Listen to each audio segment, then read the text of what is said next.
আগের জামানার নবীর উম্মতদেরকে আল্লাহ পাক কিছু নিয়ামত দিয়েছিলেন যেটা আমাদেরকে দেননি। আবার আমাদেরকে আল্লাহ পাক কিছু নিয়ামত দিয়েছেন যেটা আগের উম্মতকে দেননি। আগের জামানার নবীর উম্মতের মধ্যে কিছু নিয়ামত ছিল, যেমন তারা দীর্ঘ লম্বা টাইম হায়াত পেতেন, 500 বছর 700 বছর তারা বেঁচে থাকতেন। কিন্তু আপনাকে আমাকে ওই নিয়ামত আল্লাহ পাক দেননি। আমাদের হায়াত তো সামথিং 60-70 বছর, আমাদের হায়াত কম, যে কারণে স্বাভাবিক গতিতে আমাদের নেকিও কম। আগের জামানা নবীর উম্মতরা কিয়ামতে এক একজন দাঁড়াবেন 500 বছরের নেকি নিয়ে, 700 বছরের নেকি নিয়ে দাঁড়াবেন। আর আপনি আমি কিয়ামতে নেকি নিয়ে দাঁড়াবো 60 বছর যদি বেঁচে থাকি, 10-15 বছর তো প্রাপ্তবয়স্ক হতে হতেই শেষ। দুনিয়া উপার্জন করতে করতে আরো 20 বছর শেষ। সব মিলিয়ে হয়তো 20-25 বছরে নেকি নিয়ে দাঁড়াবো। এদিকে আপনার আমার শরীরে শক্তিও কম। আগের যুগের উম্মতের গায়ে প্রচুর শক্তি ছিল, আপনার আমার কম। আগের জামানায় এত ফিতনা ছিল না। প্রত্যেকটা জামানায় নবী ছিলেন, প্রত্যেকটা কওমের কাছে আল্লাহ নবী পাঠিয়েছেন। সুতরাং তাদের সামনে এত ফিতনা ছিল না। যেমন আমাদের বাংলাদেশে এখন কত ধরনের ফিতনা, সবাই বলে আমরাই হক। মাজার পূজারি কবরে সেজদা দেয়, এরপরও এরাই হক। নিজেদেরকে নবী দাবি করে কাদিয়ানি বলে এরাই হক। সাহাবীদের গালি দিয়ে শিয়ারা বলে তারাই হক। মানে সবাই বলে হক। তো এই জামানায় যদি নবী থাকতেন তাহলে তো বিষয়টা ক্লিয়ার হয়ে যেত, আমাদের কোনো ঝামেলা ছিল না। এত হাজারো ফিতনার ভেতরে আমল করাটা বড় কঠিন ব্যাপার। কিন্তু আগের জামানা নবীর উম্মতের এমন ফিতনা ছিল না, প্রচুর আমল করতেন তারা। কত আমল করতেন? হাফেজ ইমাদউদ্দিন ইবনে কাসির রাহিমাহুল্লাহ কিতাব লিখেছেন তাফসীরুল কুরআনিল আযীম লিইবনে কাসির, খণ্ড 8 443 নম্বর পৃষ্ঠায় তিনি একটা রিওয়ায়াত এনেছেন। মিয়া, আগের জামানা নবীর উম্মতরা এত বেশি আমল করতেন। হযরত আলী ইবনে উরওয়া রাহিমাহুল্লাহ থেকে বর্ণিত, তিনি বলেন, যাকারা রাসূলুল্লাহ সাল্লাল্লাহু আলাইহি ওয়াসাল্লাম আরবাআতাম মিন বনি ইসরাঈল।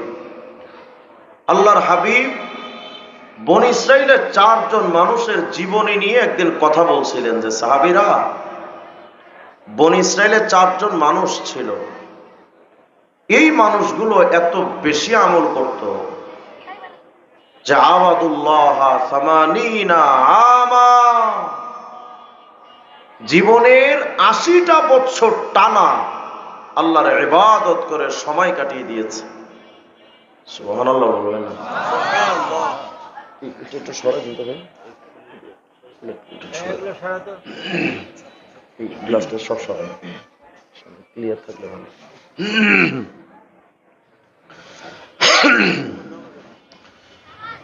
তো তারা জীবনের 80 বছর টানা আল্লাহর ইবাদত করেছে।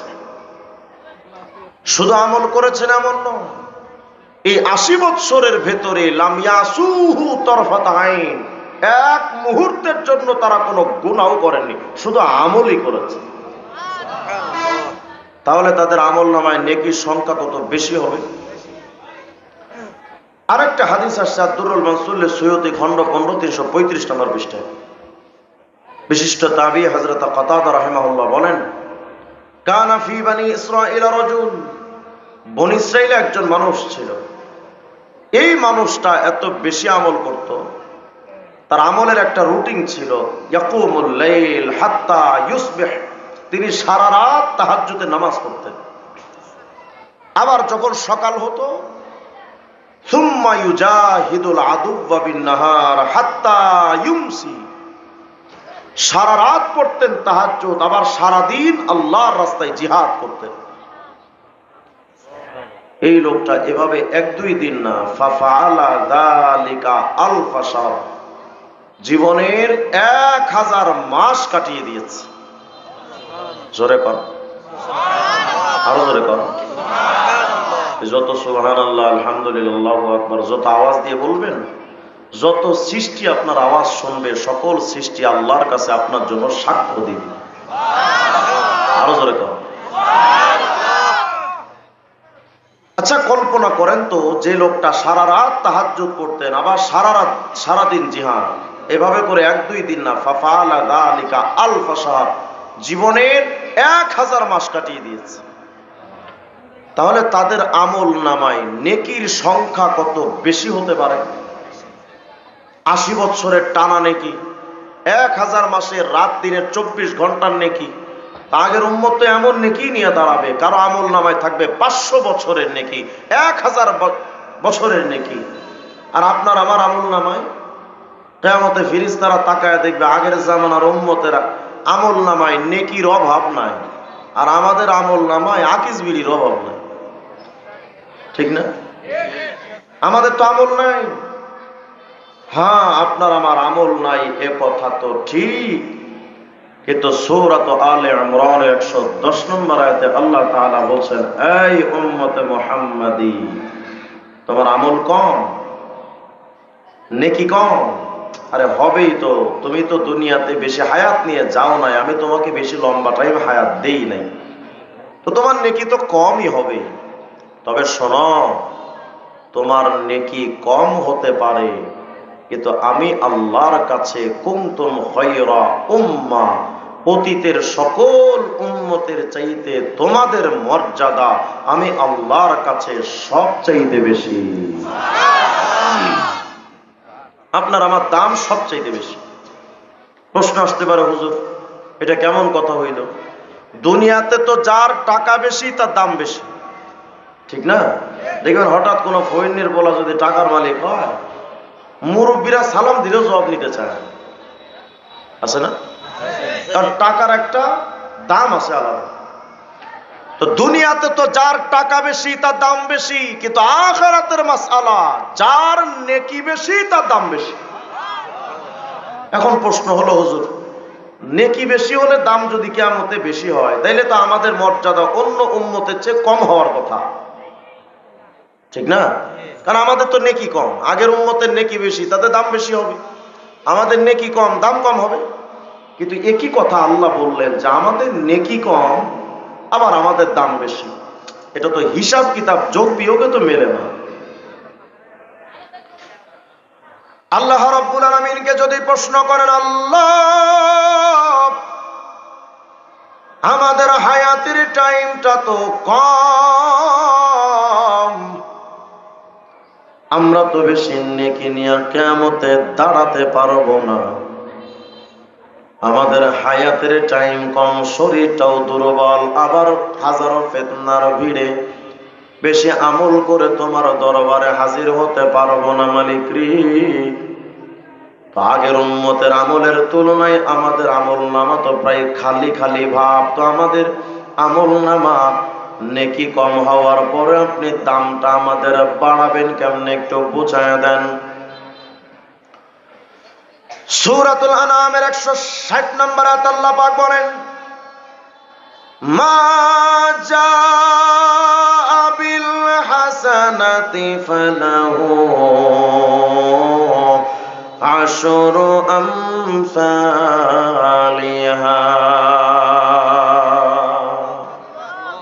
আল্লাহ রাব্বুল আলামিন বলেন, এর উম্মতে মুহাম্মাদি, আগের উম্মত যত নেকির আমল করেছে, তারা যত আমল করবে আমি তাদের নেকিটা ততটুকুই দিয়েছি, মোটেই বেশি নেকি দেই নাই। কিন্তু তোমরা আমার মুহাম্মাদের উম্মত, তোমাদের মাসআলা আগের উম্মতের মতো আমি রাখবো না। তোমরা যেহেতু দুর্বল উম্মত, আর আমার হাবিবুল্লাহ মুহাম্মাদের পেয়ারা উম্মত, তোমাদের আমল নামায় প্রত্যেক নেকির বিনিময় একটা নেকি দেব, শুধু এমনটা না, বরং উম্মতে মুহাম্মাদিরে যত আমল করে কিয়ামতে আসবা, আমি তোমার প্রত্যেকটা আমলকে পাক্কা 10 গুণ বাড়ায়া দেব।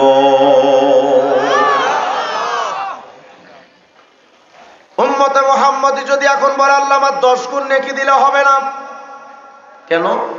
আল্লাহ আমাদের এমনও উম্মত তো থাকবে যারা 5 বছরের নেকি নিয়ে দাঁড়াবে কিয়ামতে। তো 5 বছরকে যদি আপনি 10 দিয়ে পূরণ দেন তো 50 বছরের নেকি হবে, কিন্তু আগের উম্মত তো দাঁড়াবে 500 বছরের নেকি নিয়ে। তার মানে আল্লাহ আমাদের 10 গুণ বাড়াইলেও হবে না, আপনি আরো বাড়ান। আল্লাহ রাব্বুল আলামিন বলবেন ঠিক আছে উম্মত শুনো, এক নেকির পরিবর্তে তোমারে 10 গুণ যদি বাড়ায়া দে, তোমার যদি মনোপতন না হয়, তাইলে উম্মতে মুহাম্মাদি তুমি শুনে রাখো, আমি তোমাদের প্রত্যেকটা নেকির বিনিময় আমি আল্লাহ তোমাদেরকে 50 গুণ বাড়ায় দেব। উম্মতে মুহাম্মাদি আমরা যদি বলি আল্লাহ আমাদের 50 গুণও হবে না, আপনি আরো বাড়ান, আল্লাহ বলেন ঠিক আছে উম্মত শোনো, তুমি যদি একটা আমল করো, আমি আল্লাহ 10 থেকে 20, 20 থেকে 50, 50 থেকে 80 শুধু নয়, প্রত্যেকটা নেকির বিনিময় আমি আল্লাহ তোমাকে 100 নেকি দান করব। উম্মতে মুহাম্মাদি যদি এখন বলে আল্লাহ আমার 100 গুণ দিলে হবে না, আপনি আরো বাড়ান। সুবহানাল্লাহ। সহিহ বুখারীর 7501 নম্বর হাদিস, আল্লাহর নবী আমার বলেন, এই উম্মত, এই বাচ্চাই কত কারণ, তোমরা যদি একটা মাত্র নেকির আমল করো, এক নেকির পরিবর্তে 10টা থেকে 100টা, শুধু এখানেই সীমাবদ্ধ রাখবো না। আল্লাহ যেন বোঝান ওরে উম্মতে মুহাম্মাদি, আমার কাছে আমার পেয়ারা হাবিব মুহাম্মদ সবচেয়ে বড় প্রিয় নবী, আমার হাবিবুল্লাহ, আমার নবী যেমন আমার কাছে প্রিয়, আমার মুহাম্মদের উম্মতরাও আমার কাছে অনেক প্রিয়। অতএব তোমাদের একটা নেকির আমি শুধু 100 গুণ দিয়া সীমাবদ্ধ রাখবো না, বরং এর উম্মতে মুহাম্মাদি একটা মাত্র নেকির আমল যখন করো, তোমার সাথে যেই কেরামান কাতিবিন, আমি কেরামান কাতিবিনের কাছে আইন জারি করে দিয়েছি, এই কেরামান কাতিবিন, সহিহ বুখারী 7501 নম্বর হাদিসটা তালাশ করে নেটে সার্চ দিলেও বের হয়ে যাবে।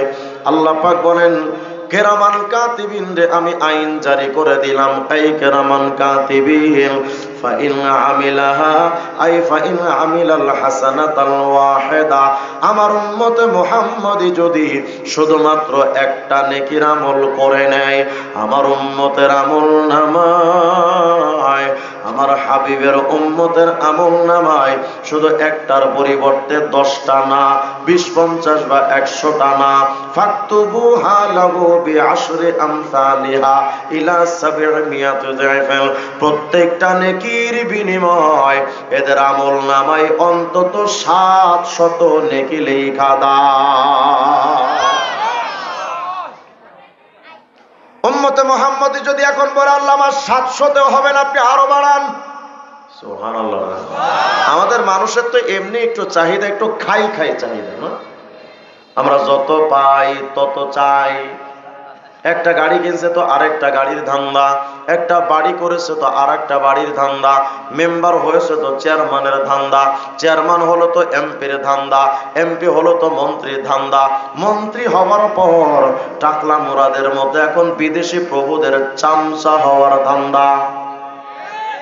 কত আমাদের বাংলাদেশে মাঝে মধ্যে কিছু মন্ত্রীর মাথা খারাপ হয়, দেখবেন আলেমের বিরোধিতা করে, ইসলামের বিরোধিতা করে। নিশ্চিত এটা জেনে রাখেন, যে মন্ত্রী ইসলামের বিরোধিতা করে 100% হয়তো ও লাল কুত্তার আমেরিকার দালাল অথবা গরুর মুখ খাওয়া ইন্ডিয়ার মোদির দালাল। দালালি ছাড়া ইসলামের বিরুদ্ধে কথা কয় না, এটা তাদের একটা মিশন থাকে। আমাদের কোনোদিন স্বপ্ন পূরণ হয় না, আমাদের পেট ভরে কিন্তু মন আর চোখ ভরে না। আল্লাহ যত দেন আমাদের পেট ভরে, খেয়ে আমাদের পেট ভরে, এমন খাওয়া খায় যার ভেতরে ঢোকে না, এরপরও কয় যে আরো 10 কোটি টাকা দরকার। তার মানে পেট ভরে কিন্তু মন আর চোখ ভরে না, শুধু চাহিদা, আরো চায়, আরো চায়, আরো চায়, আরো চায়। এই যে আরো চাই আরো চাই, এই যে স্বভাব, সাবধান, এটা কিন্তু জাহান্নামের স্বভাব। দলিল সহিহ বুখারীর 4849 নম্বর হাদিস খোঁজেন। কিয়ামতে যখন আল্লাহ জাহান্নামীদেরকে জাহান্নামে দিবেন, আল্লাহ বারবার জিজ্ঞেস করবেন, এই জাহান্নাম, হালিম তালাতি, পেট ভরছে তোমার? তো জাহান্নাম বলবে, না আল্লাহ আমার পেট ভরে নাই। হালমি মাজিদ, আর নাই, থাকলে আরো দেন, আরো দেন, আরো চাই, আরো চাই। আল্লাহ আমি জাহান্নামের পেট ভরেন, আপনি আরো দেন, আরো দেন। এই যে আরো চাই আরো চাই, এই যে স্বভাব, এটা তো জাহান্নামের স্বভাব। ফলাফল কি হয়? যার মধ্যে অল্প তুষ্টি আছে, যে না বাস আল্লাহ আমাকে যতটুকু দিয়েছে আলহামদুলিল্লাহ, এই অল্পে তুষ্ট যে ব্যক্তি, পান্তা ভাত আর কাঁচামরিচ পেঁয়াজ দিয়া মাখা যখন খায়, ওর কাছে মোরগ পোলাও রেজালা চাইতে মজা লাগে। আর হারাম খোর, সুদের টাকা, ঘুষের টাকা, দালালির টাকা, হারাম টাকা, রাষ্ট্রীয় কোষাগারে রিলিফের গমের টাকা, চাউলের টাকা চুরি কইরা, ছিনতাই কইরা টাকা, 10 তলা বিল্ডিং হাঁকায়, 10 তলা বিল্ডিং এর ভেতরে ওর এসির বাতাসে হাত পা ঠান্ডা করতে পারে, কিন্তু মনের জ্বালা ঠান্ডা করা যায় না। কারণ জাহান্নামে যেমন শান্তি নাই, ওই জাহান্নামের স্বভাব যার মধ্যে আসবে সে শান্তি পাবে না। আপনি বিশ্বাস করেন, আল্লাহ আপনাকে যতটুকু দিয়েছেন, ব্যাস এতটুকু তো বলেন আলহামদুলিল্লাহ। আপনার আমার চাইতে অনেক শিক্ষিত মানুষ, অনেক আল্ট্রা মডার্ন মানুষ, অনেক শিক্ষিত, অনেক সচেতন, তাদের সম্পত্তি আপনার আমার চাইতে কম আছে, খবর নিয়ে দেখেন। তার চাইতে তো আল্লাহ আমাকে ভালো রেখেছেন, আমার এত পেরেশানি কেন? ব্যাস আল্লাহ যতটুকু দিয়েছেন আলহামদুলিল্লাহ, শান্তি পাবেন। কিন্তু খাই খাই চেতনা হলে জীবনে কোনোদিন শান্তি আসবে না, মাথার শান্তি খালি হয়ে যাবে, শুধু আল্লাহ আরো চায়, আরো চায়, আরো চায়। তো এই যে বিষয়টা, অতিরিক্ত চাহিদা, এটা জাহান্নামের স্বভাব, কিন্তু এটা দুনিয়ার ক্ষেত্রে নিন্দনীয়। আর আখিরাতের মাসআলায় আল্লাহ বলেছেন ওয়াসাবিকু বিল খায়রাত, এই নেকির ব্যাপারে প্রতিযোগিতা করো। আমাদের মধ্যে এখন নেকির প্রতিযোগিতা নাই, আমাদের মধ্যে এখন বাড়ি করার প্রতিযোগিতা। উনি যদি একটা বাড়ি করে, আমি কেন করতে পারবো না? যা আছে কপালে, আজকে থেকে মেহনত শুরু। ও 2 তলা দিছে, আমি 10 তলা দিব। কথা বলে না? কিন্তু উচিত তো ছিল যে আপনি আরেকজনের সাথে কথা বলবেন যে মুরব্বী, আমরা তো 2 জন দোস্ত বন্ধু, তো চলো আজকে আমরা 2 জন একটা প্রতিযোগিতা করি। এই 1 মাসে আমি কত রাকাত নফল নামাজ বেশি পড়তে পারি আর তুমি কত পড়তে পারো, চলো প্রতিযোগিতা করি। কথা বলে, এটা হওয়া দরকার ছিল না? যে চলো 2 জনে প্রতিযোগিতা করি, আমি এই মাসে কত বেশি দুরূদ শরীফ পড়তে পারি, তুমি কত দুরূদ শরীফ পড়তে পারো, লাগাও বাজি। এই প্রতিযোগিতা দরকার ছিল, কিন্তু সেটা আমাদের মধ্যে নাই। যা হোক, তো বলতেছিলাম, উম্মতে মুহাম্মদী 1 নেকিতে 700 পাইলেও খুশি না। কারণ নেকির ব্যাপারে তো যত বেশি পাবো ততই তো লাভ। উম্মতে মুহাম্মদী যদি এখন বলে, ও রব, 1 নেকির পরিবর্তে 700 দিলেও আমরা খুশি না, আল্লাহ আপনি নেকিটা আরেকটু বাড়ায়া দেন। সুবহানাল্লাহ। এবার যে হাদিসটা আপনাদের শোনাবো, এটা তো শুনলে মাথা খারাপ হয়ে যাবে, বলেন আল্লাহু আকবার। কি চমৎকার একটা হাদিস, মুসনাদে আহমদের 10707 নম্বর হাদিস। আল্লাহর নবী আমার বলেন, এরা উম্মতে মুহাম্মাদী, একটা মাত্র নেকির আমল যদি করো, তোমরা আমার আদরের উম্মত, আমার আল্লাহ তোমাদের এক নেকির পরিবর্তে কত দিবেন জানো? শুধু এক নেকির পরিবর্তে শুধু 10টা না, 100, 500 বা শুধু 700 না। ইন্নাল্লাহা আযজা ওয়া জাল ইউতি আবদাহুল মুমিন বিল হাসানাতিল ওয়াহিদা আলফি হাসানা। নবী আমার বলেন, উম্মত রে, আমার কোন উম্মত যদি শুধু তার জবানটা দিয়া অথবা তার কর্ম দিয়া শুধুমাত্র একটা নেকির আমল করে, আমার রব ওই উম্মতের আমল নামায় শুধু এক নেকির পরিবর্তে 700 না, বরং আমার আল্লাহ প্রত্যেকটা নেকির বিনিময় আমার উম্মতকে পাক্কা 10 লক্ষ নেকি লেখা দেয়। আরো জোরে কোন আল্লাহু আকবার। আমি যদি বলতাম চাচা আমার কাছে 1 টাকা সুদে লাগাম 10 লাখ টিয়া দিব, চাচা লুঙ্গি খুলে দৌড় দিত টান। কত না দুনিয়ার ব্যাপারে আমাদের আগ্রহটা এত, অথচ আখিরাতের মাসআলায় আমরা এতটা উদাসীন। উম্মতে মুহাম্মদী যদি এখন বলে আল্লাহ আমার এক নেকিতে 10 লাখ দিলেও হবে না, আরো বাড়ান, সুবহানাল্লাহ কয় না? আল্লাহর হাবিব বলেন ঠিক আছে উম্মত শুনো, এক নেকির পরিবর্তে 10 লাখ দিলে হবে না, আমার আল্লাহ তোমাদের আমল নামায় যেটা দিবেন শোনো। ইন্নাল্লাহা আযজা ওয়া জাল ইউতিহি আলফি হাসানা। একটা নেকির আমল যদি করো, আমার উম্মত তো দুর্বল, আমার উম্মত একটা আমল যদি করে, আমার আল্লাহ আমার উম্মতের আমল নামায় অন্তত 20 লক্ষ নেকি লেখা দেয়। খুশি না বাজার? উম্মত যদি এখন আল্লাহ তুমি কি শুরু করছো, কি শুরু করলাম মানে আল্লাহ তুমি যে একবার কও এক নেকি তো 10টা, আবার কও 700, আবার হাদিস আসছে 10 লাখ, এখন আবার শুনলাম 20 লাখ। আল্লাহ তুমি যে নেকি গুনে গুনে দাও, তোমার জন্য কি গুনে গুনে দেওয়াটা মানায়? সুবহানাল্লাহ। কেন মানায় না? না না, আল্লাহ আপনার শানে এটা মানায় না, কারণ আল্লাহ আপনার একটা নাম হলো আজিম,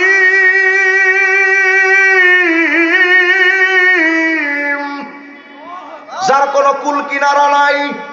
তুমি তো এত মহান, তুমি তো এত বড়, আল্লাহ তোমার তো কোনো কুল কিনারা নাই, সীমানা সমানা নাই, সীমাবদ্ধতা নাই, তুমি তো আনলিমিটেড। আল্লাহ তোমাকে কোনো কিছু দিয়ে সীমাবদ্ধ করা যায় না, তুমি এত মহান, তোমার কোনো কুল কিনারা নাই।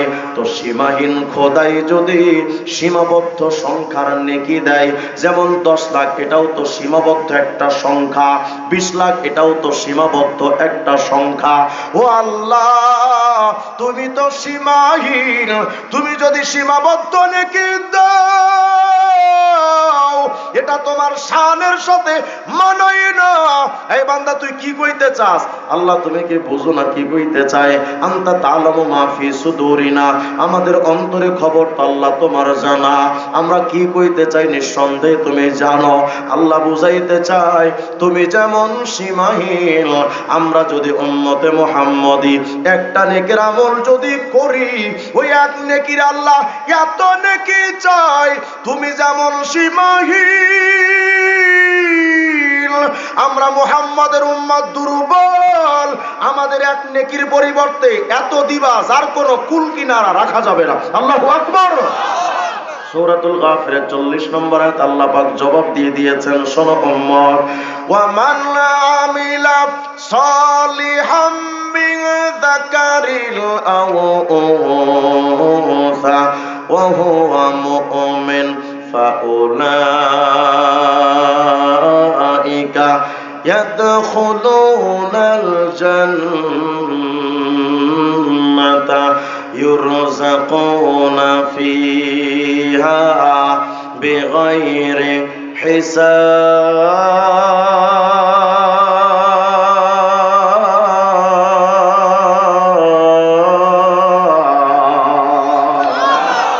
আল্লাহ বলেন উম্মতে মুহাম্মদী যা, তুই দুর্বল, আমার হাবিবের উম্মত, আরে টেনশন করো না, একটা নেকির আমল যদি করে আসো, আমি আল্লাহ ওই এক নেকিরে ওয়ায়াজিদুহুম মিন ফাদলিহি, আমি আল্লাহ বাড়াতে থাকবো, বাড়াতে থাকবো, বাড়াতে থাকবো, বাড়াতে থাকবো, বাড়াতে থাকবো, বাড়াতেই থাকবো, এত বেশি দিব কোনো হিসাব কিতাব থাকবে না। খুশি না বেজার? এক নেকির আমলে যদি আপনার আমার সীমাহীন নেকি হয়, তাহলে কোন বান্দার আমল নামায় যদি 10 কোটি নেকি থাকে, তার কত ফায়দা? সুবহানাল্লাহ বলেন না? একটা ফ্যাক্টরির মালিক যদি এত ধনী হয়, কোন ফ্যাক্টরি শিল্পপতির ফ্যাক্টরি যদি থাকে 20টা, 50টা, 100টা, সে কত ধনী, মানুষের কাছে কত মূল্যবান। ঠিক তেমনি ভাবে এক নেকিতে এত দাম, এই যে বান্দার আমল নামায় 1,00,000 কোটি নেকি, ওই বান্দার আখিরাতে কত দাম। এক নেকি অর্জন করতে মুসলমান আপনার আমার 10 ঘন্টা সময় লাগে না। ভালো করে বুঝেন, একটা নেকি অর্জন করতে 1 সেকেন্ডও লাগে না। অথচ একটা বিড়ি টানতে মিনিমাম 5 থেকে 10 মিনিট সময় লাগে। একটা বিড়ি টানতে যত সময়, এই সময় অন্তত 100 বার কালেমার জিকির করা যেত। একটা গীবত করতে মিনিমাম 15 থেকে 20 মিনিট সময় লাগে না? লাগে না? অথচ গীবতে ফায়দা নাই, বিড়িতে ফায়দা নাই। একবার কালেমার জিকিরের ফায়দা কি জানেন? কি চমৎকার কথা আসছে কোরআনে কারীমের মধ্যে। শুধু 1 সেকেন্ডের কালেমার জিকিরের ফায়দাটা শোনেন। আগে এটা মাথায় রাখেন, এক নেকির দাম কত। শুধু 10 লাখ 20 লাখ নেকি না, সীমাহীন। অথচ একবার কালেমার জিকিরের দ্বারা ফায়দাটা শোনেন, কত ফায়দা। সূরাতুল লুকমানের 27 নম্বর আয়াত আল্লাহ তাআলা বলেন, ওয়ালাউ আন্না মা ফিল আরদি মিন শাজারাতিন আকলাম ওয়াল বাহরু ইয়ামুদ্দুহু মিন বাদিহি সাবআতু আবহুর মা নাফিদাত কালিমাতুল্লাহ।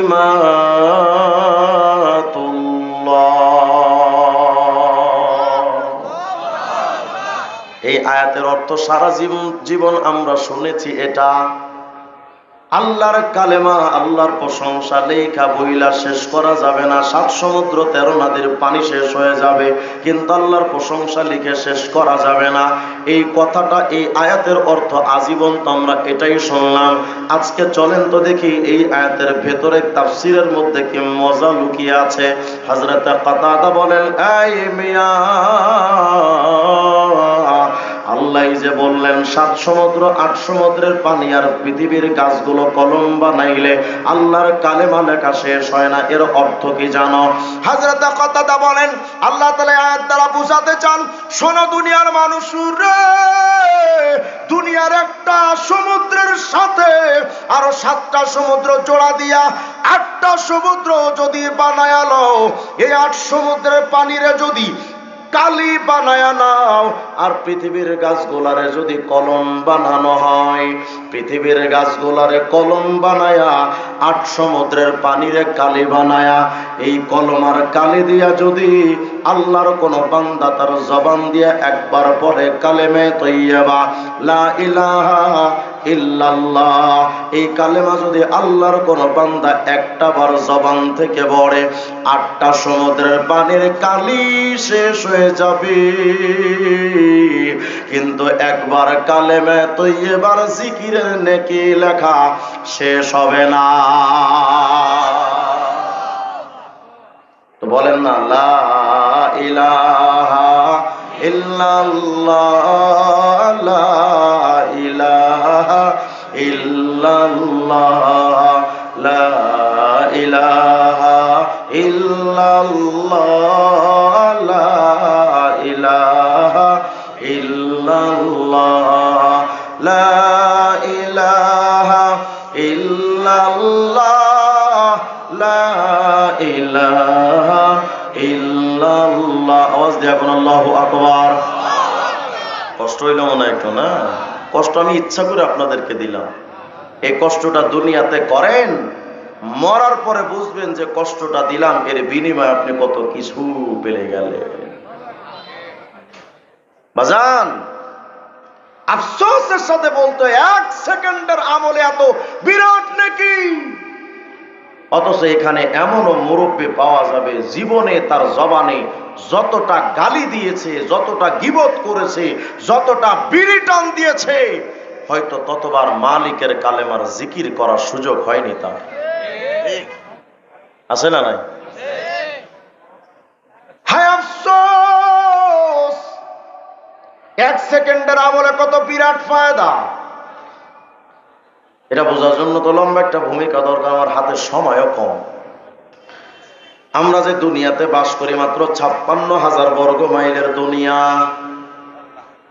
অথচ এই বিশাল আমরা যে বাংলাদেশে বাস করি মাত্র 56,000 বর্গ মাইল, আর পুরা পৃথিবীটা অন্তত 20 কোটি 10 লক্ষ বর্গ মাইল।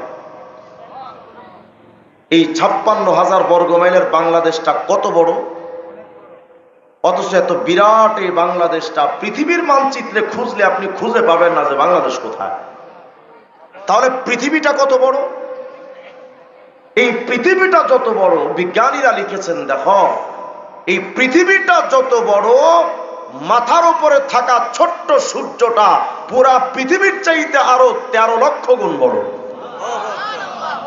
একটা সূর্য।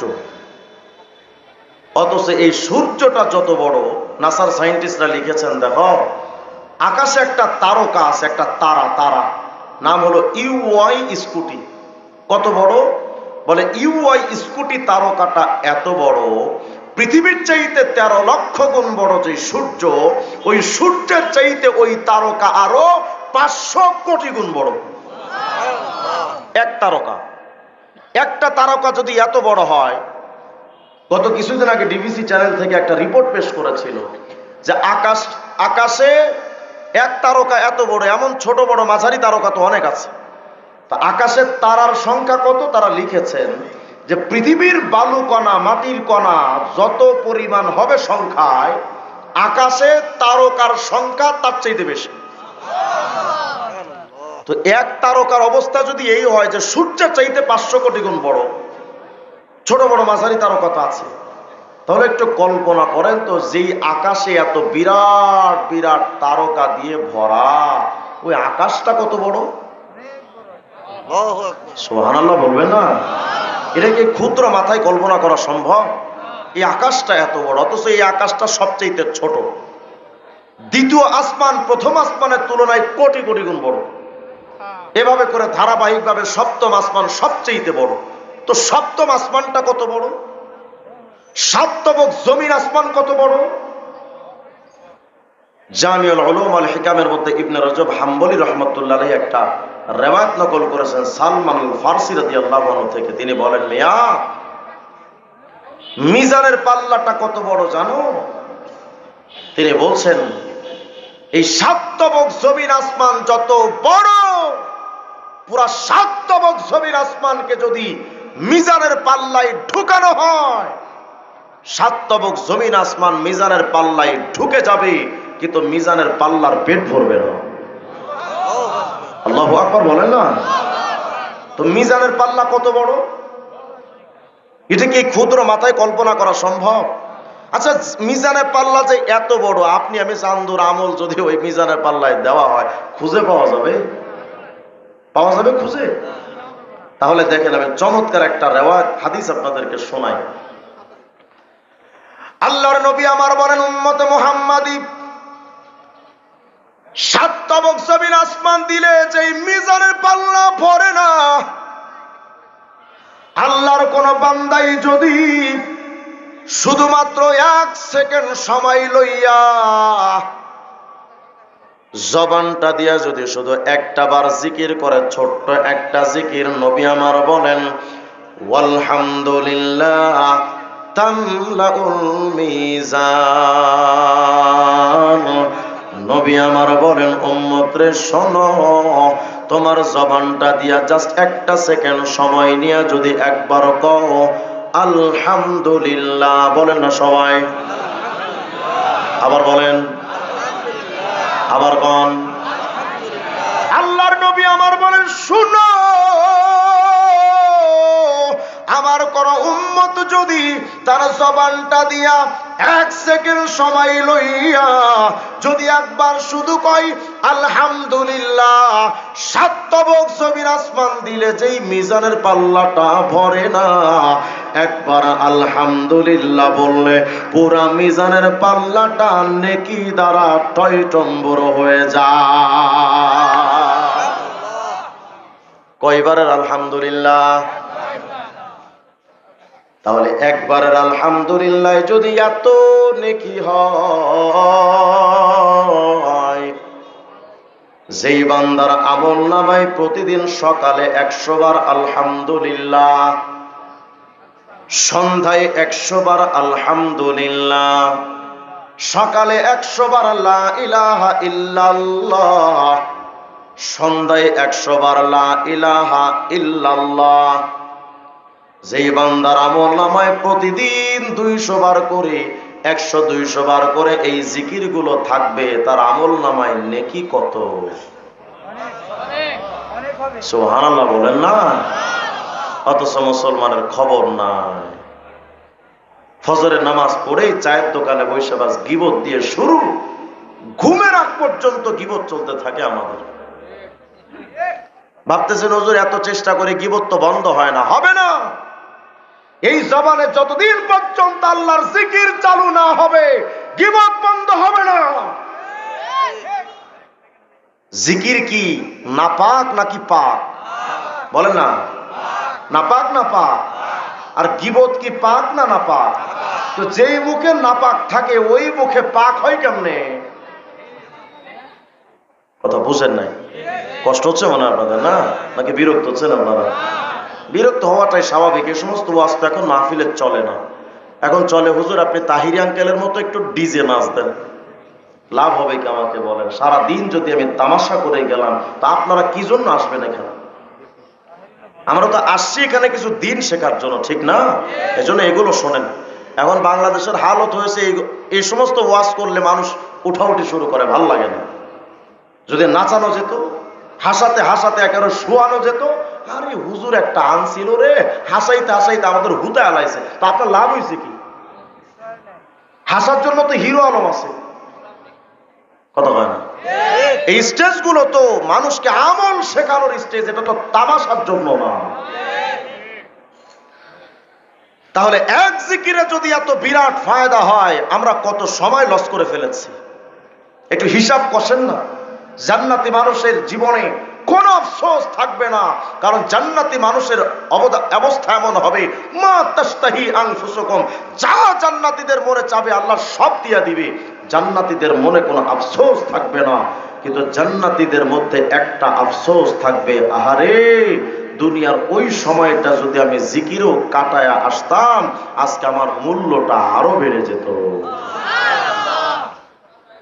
কিন্তু আপনার আমার ওই ফিকিরটা তো নাই। আর একটা সবক দিয়ে যায়। হযরত সুফিয়ান আস-সাউরি রাহিমাহুল্লাহ বিশিষ্ট একজন বুজুর্গ তাবী, অনেক বড় একজন তাবী ছিলেন। হযরত সুফিয়ান আস-সাউরি বলেন, বাইনামা আনা বিত-তাওয়াফ, আমি সুফিয়ান আস-সাউরি একদিন পবিত্র কাবা শরীফ তাওয়াফ করতেছিলাম।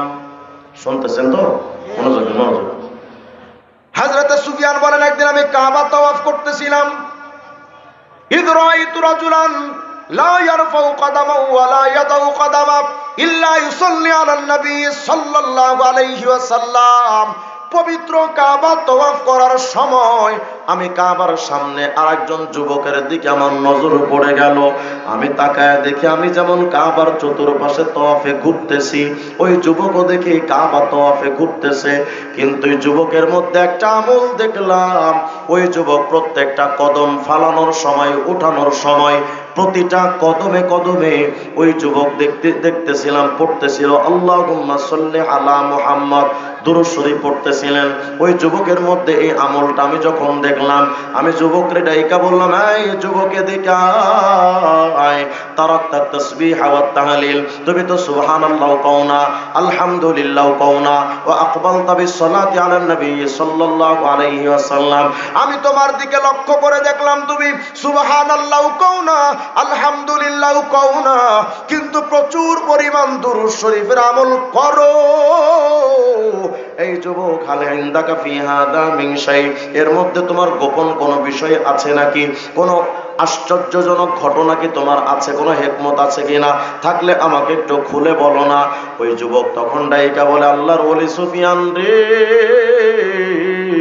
লাউলাকা গরীবুন ফি আহলি জামানিনা লামা আখবারতুকা আন হালি ওয়ালা ইত্তানাতুকা আন খবরি। এই সুফিয়ান, যদি আপনি দুনিয়াতে বিরল ব্যক্তিত্বের অধিকারী, এত বিজ্ঞ আলেম যদি না হতেন, আমার ওই জীবনের ঘটে যাওয়া গোপন খবর আমি জীবনে কোনোদিন বলতাম না।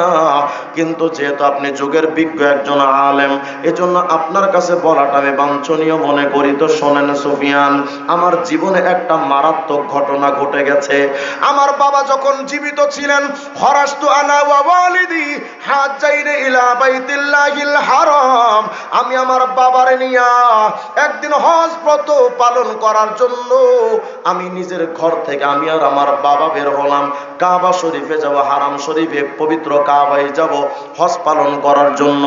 আমি আমার বাবাকে নিয়ে যখন রওনা হয়ে গেলাম সুফিয়ান রে, আমি আমার বাবাকে নিয়ে আসতে সময় হঠাৎ করে রাস্তার মধ্যে ফামারিদা ওয়ালিদি, আমার বাবা অসুস্থ হয়ে পড়লেন।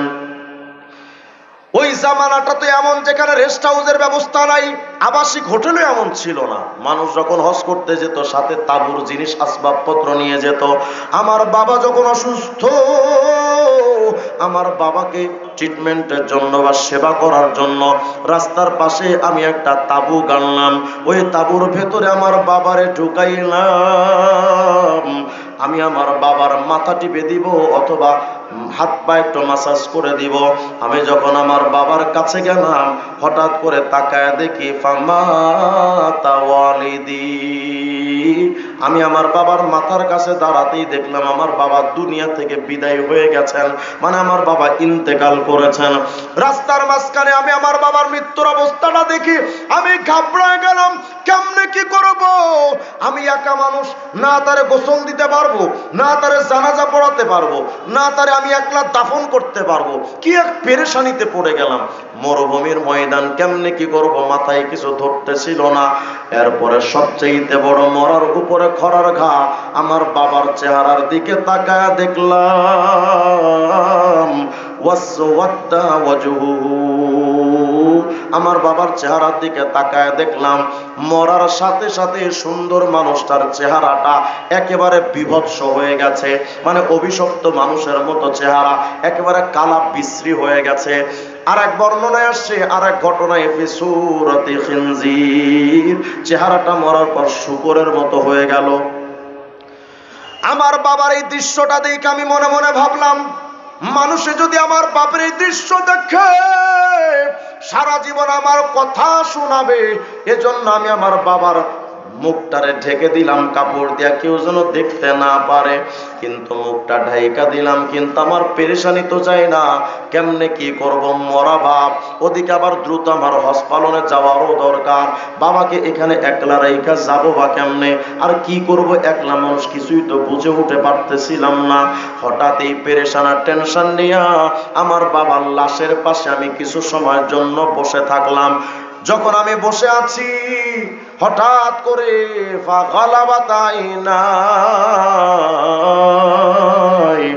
আমার চোখটা লেগে আসলো, তন্দ্রাচ্ছন্ন হয়ে হঠাৎ আমি ঘুমায়া পড়লাম। আমার বাবার পাশে আমি ঘুমায়া পড়লাম। বাবার লাশটা পাশে, আমি আমার বাবার পাশে যখন ঘুমায়া গেলাম, এ আল্লাহর ওলি সুফিয়ান রে, এই যে ঘুম, আমার জীবনে আমার আজীব একটা দৃশ্য আমাকে দেখা দিল। আল্লাহর ওলি সুফিয়ান রে, আমি যখন ঘুমাইলাম, ঘুমের ভেতরে আমি স্বপ্ন দেখতেছিলাম, দূর থেকে আল্লাহর একটা বান্দা আমার বাবার দিকে এদিকে তিনি আসতেছিলেন একটু দ্রুত গতিতে। ওই আল্লাহর বান্দা আমাদের দিকে আসতেছিলেন। হে আল্লাহর ওলি সুফিয়ান রে, লাম আরা আহসানা মিনহু ওয়াজহা, এত সুন্দর চেহারাওয়ালা জীবনে কোনোদিন আমি দেখি নাই। ওয়ালাম আরা আমজাফা মিনহু সাওবা, এত সুন্দর পোশাকওয়ালা মানুষ আমি জীবনে কোনোদিন দেখি নাই। ওয়ালাম আরা আতিয়াবা মিনহু রিহা, এত সুন্দর সুঘ্রাণওয়ালা মানুষ আমার জীবনে কোনোদিন আমি দেখি নাই। আল্লাহর ওলি সুফিয়ান রে, আল্লাহর বান্দা দ্রুত গতিতে আমার বাবার কাছে এসে আমার বাবার চেহারার উপর থেকে কাপড়টা সরাইয়া আমার বাবার চেহারার উপরে ফামাসাহা বিয়াদাইহি আলা ওয়াজি ওয়ালিদি, ওই আল্লাহর বান্দা তার হাতটা দিয়া আমার বাবার মুখের উপরে হাতটা এমন বুলাইয়া দিলেন, যেই মাত্র হাত বুলালেন আমি তাকায় দেখি ফাদা আবিয়াদ্দা, আমার বাবার চেহারাটা পূর্ণিমার চাঁদের চাইতে বেশি উজ্জ্বল হয়ে গেছে। আমার বাবার এই দৃশ্যটা আমি দেখলাম নিজের চোখে। হঠাৎ আমি দেখি আল্লাহর বান্দা এই কাজটা করে ফাওয়াল্লাহ মুদবিরা, দ্রুত গতিতে এখান থেকে চলে যাচ্ছেন। আমার সাথে একটু কথা টথাও কইলেন না, উনি দ্রুত গতিতে কাম সেরে চলে যাচ্ছেন।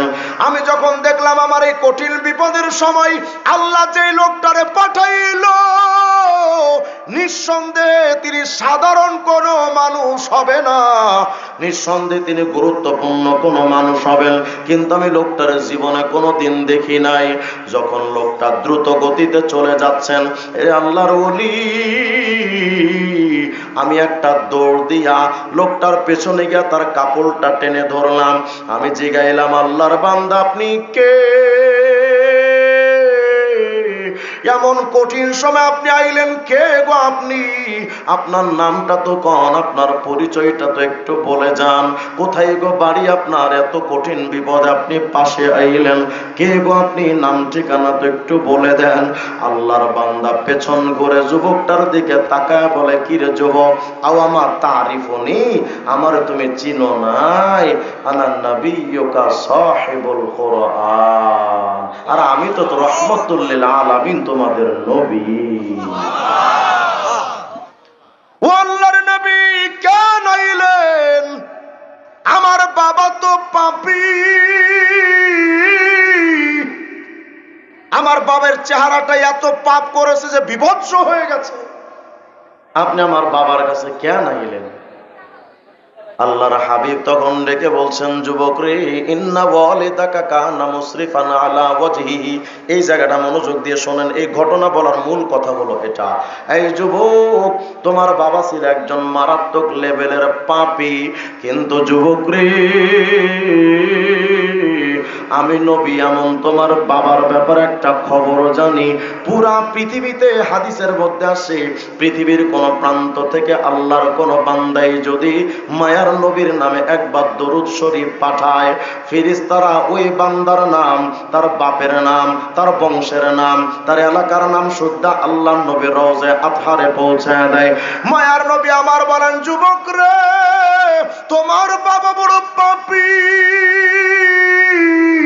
কিন্তু তোমার বাপের ভেতরে একটা মাত্র আমল আমি জানতাম, ওয়া কানা ইউকফিরুস সালাত আলাইয়া, যত ব্যস্ততা থাকুক না কেন তোমার বাপেরে দেখলাম বেশি বেশি আমি মুহাম্মদের নামে দরুদ শরীফ পড়তো। তাহলে আজকে থেকে একটু দরুদ শরীফের আমল বাড়ানো যাবে না ইনশাআল্লাহ? কালেমার জিকিরটা একটু বাড়ানো যাবে না ইনশাআল্লাহ? এই জবান থেকে মুরব্বি বাজান পায়ে ধরি আপনার বাজান, আল্লাহর ওয়াস্তে আর বিড়িটা টাইনেন না, আর টাইনেন না। বহুত তো টানছেন সারা জিন্দেগি, বাস এখন থেকে একটু বাদ দেন। দেখেন আপনার মুখে দাড়িগুলো বাজান সাদা হয়ে গেছে, এই সাদা কালার তো কাফনের কাপড়ের কালার, আর কত কাল আপনি বিড়ি টানবেন? আপনার কি এখনো সময় আসে নাই যে বিড়িটা ছেড়ে হাতে তসবি তোলা? যুবকরা ভাবতেছেন হুজুর বিয়ে শাদী করে তারপরে ভালো হয়ে যাবো না। কত যুবক তো এমন আছে বিয়ের বরযাত্রীর গাড়িতে ওঠার আগে মসজিদের খাটিয়ায় উঠে গেছে। এখানে অনেক বাবা আছে নিজের সন্তানকে নিজের হাতে কবরে রাখছে, নাই? যদি না থাকে তো বাস আমার দিকে তাকান বাজান, আমি এমন এক হতভাগা বাবা। গত 21 সালে আমাকে শেখ হাসিনা সরকার যখন কারাগারে নিছে, এর মাত্র 15 দিন আগে আমি আমার নিজের বাচ্চার জানাজা নিচে পড়িয়েছি। এই তো হায়াত। বাকি জিন্দগিটা একটু আল্লাহর জিকিরের একটু সময় দেন না। এ মাদ্রাসায় যত হাওয়াজ আসে, যখন যেটা প্রয়োজন হয় দিবেন, পূরণ করবেন। হয়তো আপনি অনেক সময় জিকির করতে পারেন না, কিন্তু এই মাদ্রাসায় 24 ঘন্টাই তো আল্লাহ পাকের কালামে পাকের জিকির চলে, চলে না? আপনার অর্থ দিয়ে যদি এখানে জিকির চালু থাকে, তো আপনার আমলনামায় অটোমেটিক সব আসতে থাকে। আল্লাহ তাআলা যেন আমাদের সকলকে তৌফিক দান করেন। আমার আর একটা প্রোগ্রাম আছে শিমুলিয়া থেকেই ভিতরে গোপালবাড়ি, ওখানে আমার জাস্ট 10টায় সময় দেওয়া। এখন বের হলেও হয়তো 5-10 মিনিট আরো দেরি হয়ে যাবে আমার, কারণ গ্রামের ভেতরে। এই জন্য আমি চেয়েছিলাম যখন প্রোগ্রাম নিয়েছি যে মোটামুটি 9টা পর্যন্ত সময় দেবো, কিন্তু বলি যে হুজুর এমদাদ ভাই ওনারা আমার খুব প্রিয় মানুষ, যে কারণে আমি আবদাটা ফেলতে পারি নাই। যাই হোক, আল্লাহ তাআলা আবার কোনো দিন সুযোগ দিলে সেদিন কথা হবে ইনশাআল্লাহ। আসসালামু আলাইকুম ওয়া রাহমাতুল্লাহি ওয়া বারাকাতুহু।